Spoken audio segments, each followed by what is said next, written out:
Hi Mazda friends, I'm Pramita Sari, representative of Eurocars Motor Indonesia. Welcome to Mazda Indonesia Ask the Expert YouTube program.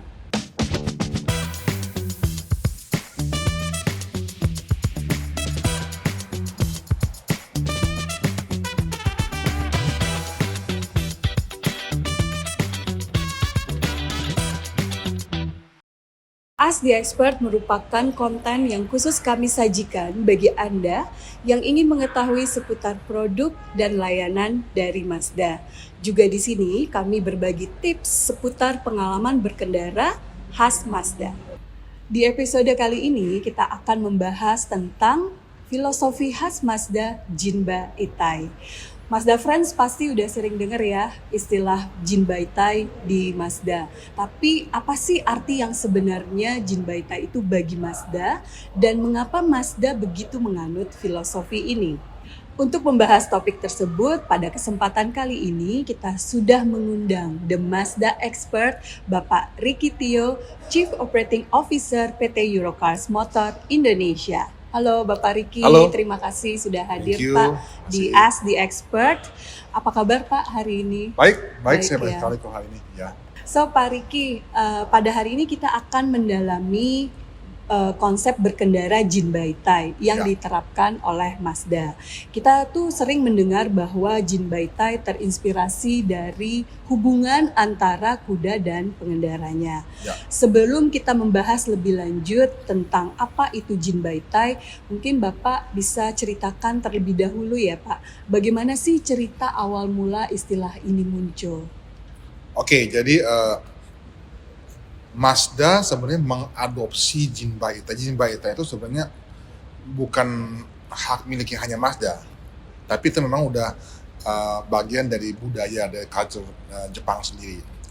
Jadi dulu Jepang tuh kira-kira ya angka pastinya itu 300 setelah Masehi, 300 AD. 300 AD itu ada kegiatan ya, atau acara namanya itu Yabusame. Yabusame itu adalah acara di mana seorang archer dengan kudanya harus pakai kuda, tapi mereka lagi kayak semacam kayak lomba gitu, menembak panahnya ke sasaran gitu kan. Iya.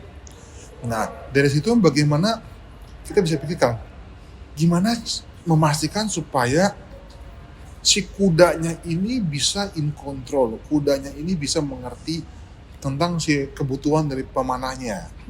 Nah seperti itu.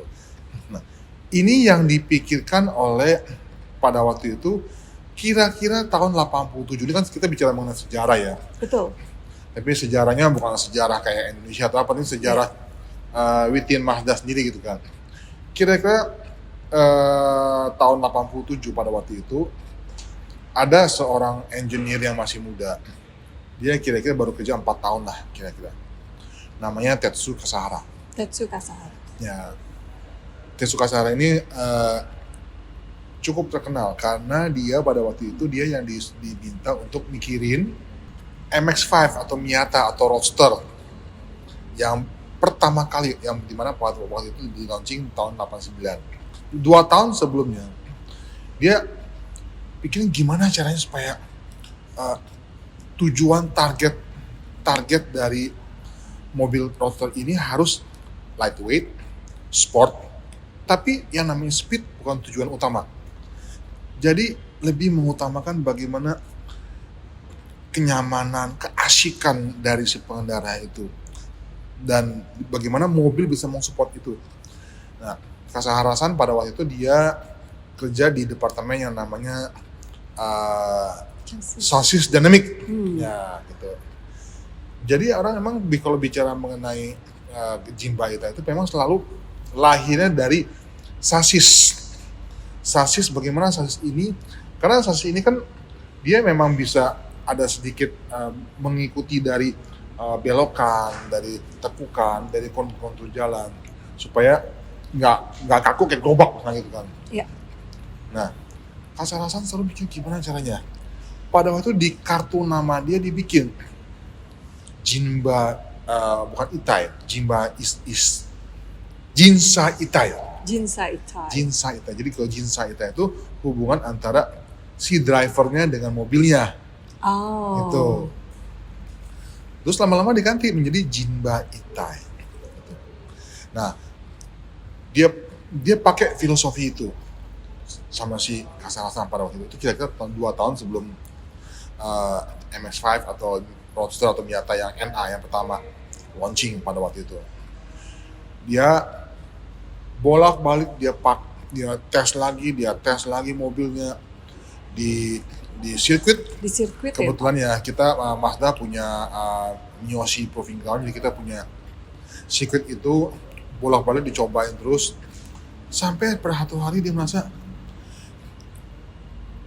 ini nih kok saya udah nggak kerasa lagi ada mobil di sini, yang kerasa hanya adalah saya dengan nyetir saya dengan jalanannya.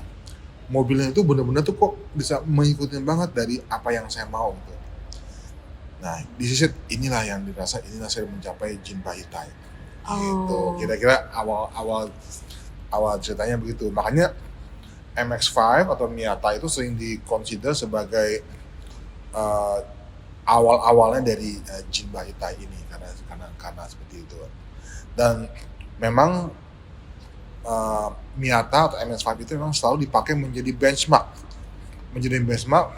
untuk mobil-mobil Mazda yang seterusnya, model-model seterusnya bila berhubungan dengan Jinba Itai.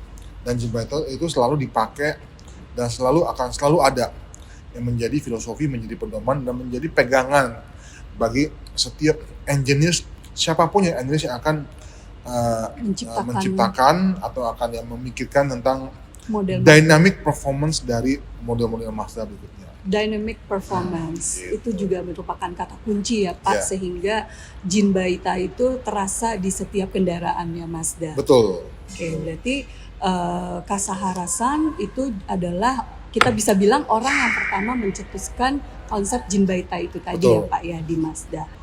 Kita ngomongin berkendara nih Pak, itu kan pasti ada hubungan dengan si orangnya, Ya. si humannya Ya, gitu ya. ya. Nah, konsep human centricity pada Mazda, kita juga tertarik nih Pak untuk mungkin Bapak bisa jelaskan tentang konsep human centricity yang merupakan bagian dari pilar 7G Mazda atau 7 generation gitu ya. Bisa nggak Bapak coba sedikit jelaskan tentang human centricity tersebut? Nah kan tadi kan saya bilang Jinba Itai itu adalah hubungan antara the rider and the horse, gitu ya. Iya. Dimana rider and horse as the one. Tapi dalam hal ini yang diutamakan adalah ridernya, bukan horse-nya. Bukan horse-nya, kita ya sebagai Betul, pengendara Pak. pengendaranya, Iya. ya kan? Kan kalau misalnya rider horse yang diutamakan, ya nanti ya dia memanahnya nggak kena-kena gitu loh. Betul. Itu bukan Jinba Itai. Gitu. Tapi Jinba Itai itu akhirnya dipakai dan berkembang. Even after 25 years, setelah 30 tahun berkembang, di mana filosofi atau konsep Jinba Itai ini dipakai di mana-mana di Mazda. Nah, tadi yang Bu Mita ngomong bicara mengenai human centricity itu tepat, di mana dalam hal ini memang manusia atau drivernya, dan halnya drivernya yang paling diutamakan. Sitting position, misalnya tombol-tombol komando di kokpit Mazda itu semua disesuaikan berpusat kepada kenyamanan dan keamanan dari drivernya. Iya. Jadi kita mau memastikan bahwa kenyamanan, keamanan. Misalnya, kita memang sengaja nggak mau ada tombol-tombol di kokpit Mazda atau di tombol-tombol komando Mazda itu yang terlalu jauh, yang terlalu sulit, Susah dijangkau. yang terlalu memakai energi, itu memakai perhatian. Sehingga perhatian yang paling terpenting dalam mengemudi itu adalah perhatian ke jalanan. Ke depan ya Pak, ke jalanan. nggak boleh lihat kemana-mana ya Pak. Betul.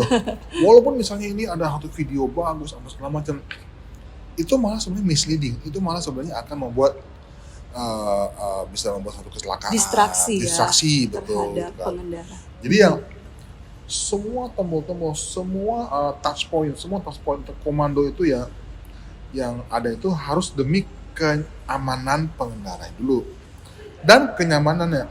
Bayangkan kalau kita misalnya kita mau nyalain AC gitu ya, tapi harus butuh 5 detik, pencet-pencet lama gitu kan misalnya gitu kan.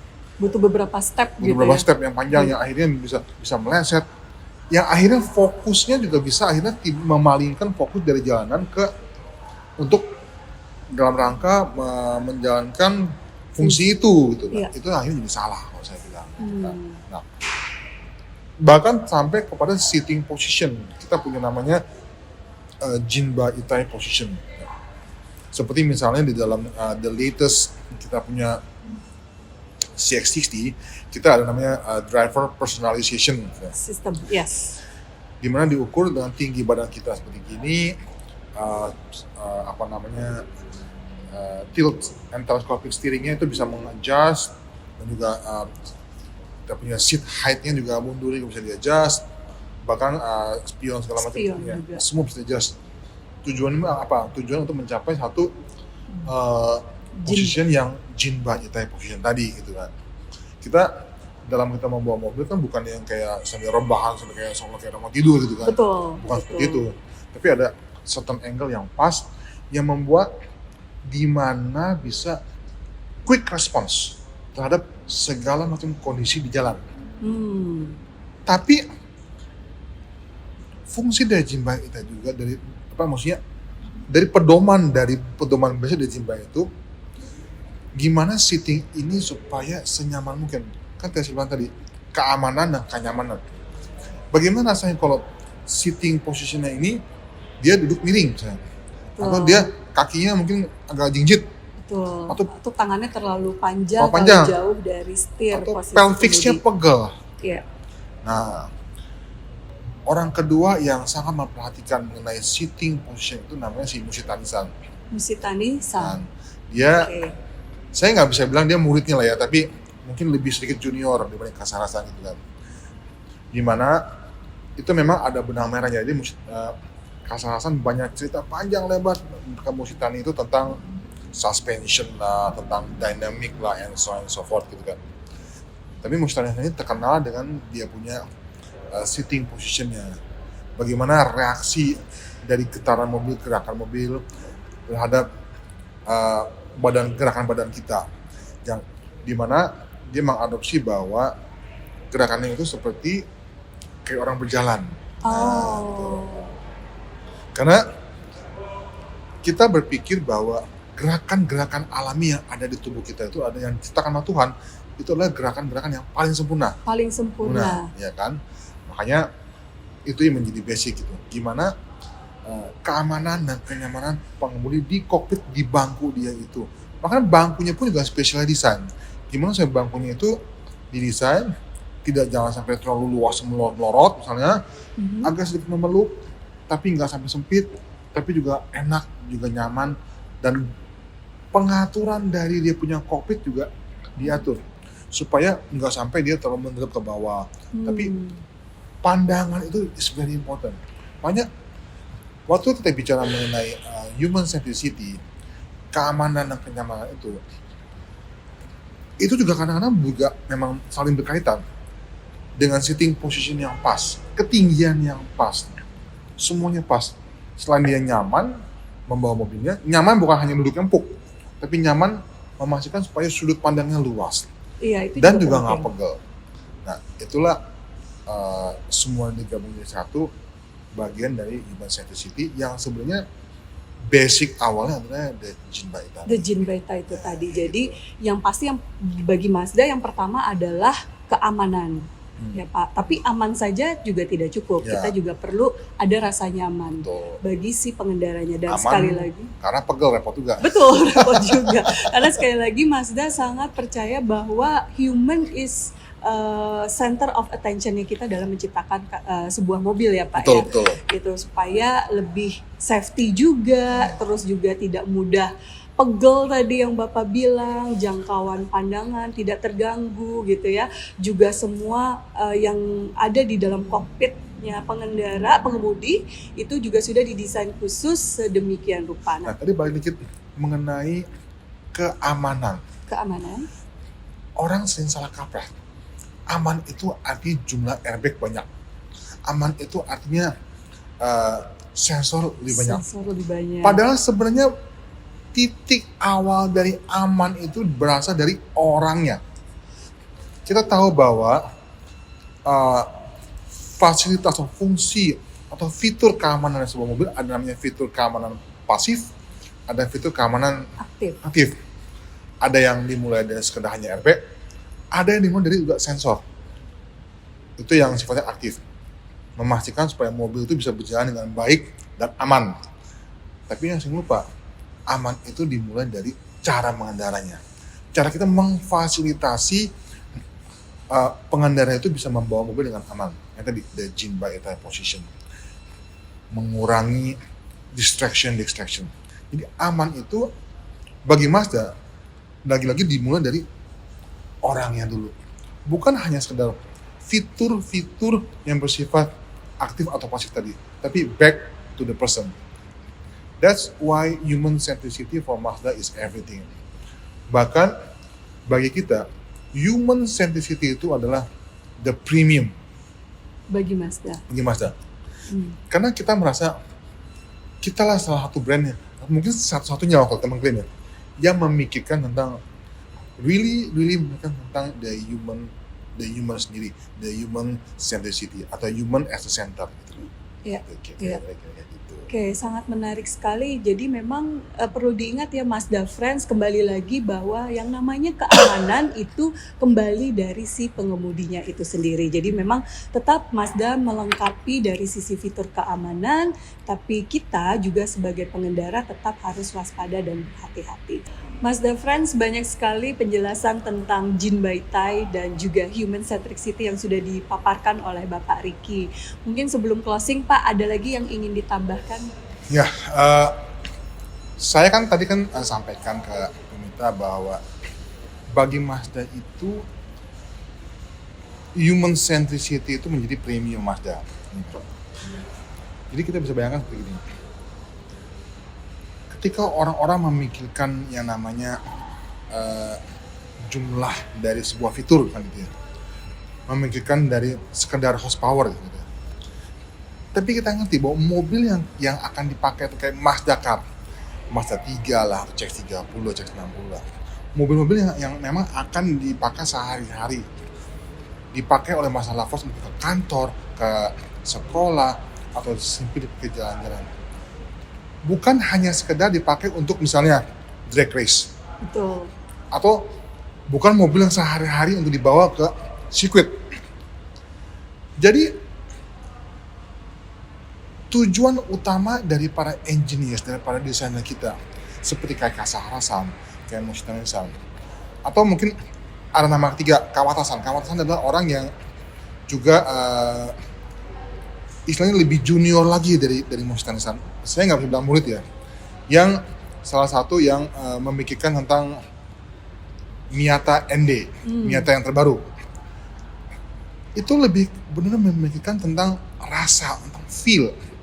Nah, di istilah Japanese itu ada namanya kansei. Kansei itu is all about feel. Feel in everything. Feel tentang touch, feel, ya, gesekan, sentuhan, everything, bahkan feeling mengendarai. Nah, itu semuanya yang benar-benar sampai kita punya departemen khusus. Kita ada riset tersendiri untuk feel ini. Untuk dapetin feel yang senyaman mungkin. Dimulai dari buka pintu, merasakan betapa lembutnya, betapa enaknya pegangan setiringnya, pegangan door handle-nya ya kan, bahkan sekedar cuma knob start button, knob yang AC ada di middle console itu. Betul. Semua ya. Oh, itu power ada window, departemen khusus ada departemen ya, Pak? khusus untuk itu semuanya. That's one of the small example tentang bagaimana Mazda sangat memikirkan dari the human. So, kalau bicara mengenai the feel, the kansei, semuanya is boil back to the human, kembali kepada orangnya. Nah, ini yang bagi Mazda adalah premium. Se-premium itu yang kita. Jadi bagi Mazda itu kita udah lebih dari cuman sekedar quantity. Tapi kita udah memikirkan dari quality dari orangnya. bukan hanya quality dari mobil yang nggak perlu diragukan lagi, karena Yeah. kita punya namanya pilar utama namanya Japanese Mastery, Yeah. bahwa semua mobil Mazda yang ada, terutama yang 7 generation, itu udah dimasterkan dengan budayanya Japanese yang terkenal dengan disiplin dan detail. Yeah. Kita tahu kan kalau Sangat detail ya mereka. orang-orang Jepang ini kan sangat detail dan disiplin kan. Disiplin, Kita tahu presisi. Betul. Kita tahu kan yang namanya Shinkansen jarang telat kan? Betul. Hampir nggak pernah telat. Budaya itu, spirit itu, disiplin itu yang dibawa oleh para desainer-desainer para Japanese ini untuk mendesain tentang mobil Mazda. Jadi itu udah nggak perlu ditanyakan lagi. Tapi juga ada sisi premium yang dibawa oleh Mazda. Terutama di 7 generation ini bicara mengenai kanse, feel. Feeling itu everything. Dari mulai masuk sampai duduk, sampai di masa, sampai dia mau nyalain AC, all the tombol, touch-nya, knobnya, putarannya itu sampai diatur sedemikian rupa. Saya pernah merasakan sendiri. Saya dikasih contoh-contoh tombol, dummy ya. Dummy. Ada 3-4 dummy, coba rasain. Tombol ini enak gak? Tombol ini enak gak? Tombol ini enak gak? Sampai dibikin tombol-tombol yang kita akhirnya, oh ini kok kayaknya enak ya. Ada empuknya, ada kerasnya, ada nekannya dikit, ada certain perasaan kayak, gimana sih kalau kayak mencubit ini bayi, enak Iya. ya? Iya. Atau sekedar misalnya pernah juga ada saya pernah merasakan ada engineer atau desainer Mazda yang ngomongin saya, coba Pak, you feel material ini di interior Mazda, rasanya seperti apa? Kita tahu kan kalau bayi itu kulit itu pasti halus, nggak ada bayi yang kulit kadang nggak ada. Soft, halus, fluffy, sedikit kenyal, gitu kan. Dibayangkan sampai selevel itu. Nah, itu adalah bagi Mazda adalah premium. Bagaimana para engineer Mazda, bagaimana para desainer Mazda memikirkan itu semuanya untuk si pengendaranya. So, Bumita kalau kita lihat urutannya, Jinba Ita ya, Human Simplicity, Kanse, semuanya kembali ke Jinba Ita lagi, ke ridernya, ke orangnya. Tapi sekarang ini bukan hanya dari sisi sasis, bukan hanya dari sisi belok, tapi in every aspect. Ya. Nah, that's premium for Mazda. Itu adalah sesuatu yang premium bagi Mazda. So, Mazda Friends, kita bisa dengar ya bahwa bagi Mazda sesuatu yang tangible itu sudah pasti kita ciptakan bagi Anda gitu ya. FABE ya, feature and benefits. Betul. Itu memang pasti sudah menjadi satu standar. Tapi beyond dari sebuah quantity adalah sebuah quality. Nah, quality bagi Mazda itu dari filosofi-filosofi yang sudah kita jabarkan. Nah, kemewahan bagi Mazda adalah feel. Itu yang paling penting dan yang paling utama. So, Mazda Friends, dengan penjelasan dari Bapak Ricky Tio, kita sudah memiliki pemahaman yang lebih jelas lagi nih, yang lebih clear lagi tentang filosofi Jinbaitai. So, terima kasih banyak Pak Ricky sudah hadir di episode kali ini. Thank you. Mazda Ask the Expert pasti akan kembali lagi di episode berikutnya untuk memberikan informasi-informasi menarik lainnya seputar Mazda dan Mazda Indonesia. Bagi Mazda Friends yang ingin bertanya tentang produk, layanan, fitur dari mobil Mazda ataupun hal lainnya, dapat memberikan komen lebih lanjut di kolom komentar di bawah ini. Once again, thank you so much Bapak Ricky sudah bergabung di Ask the Expert program kali ini. Akhir kata, saya Pramita Sari pamit undur diri. Thank you for watching. Celebrate driving, celebrate it with Mazda Indonesia. Thank you Pak.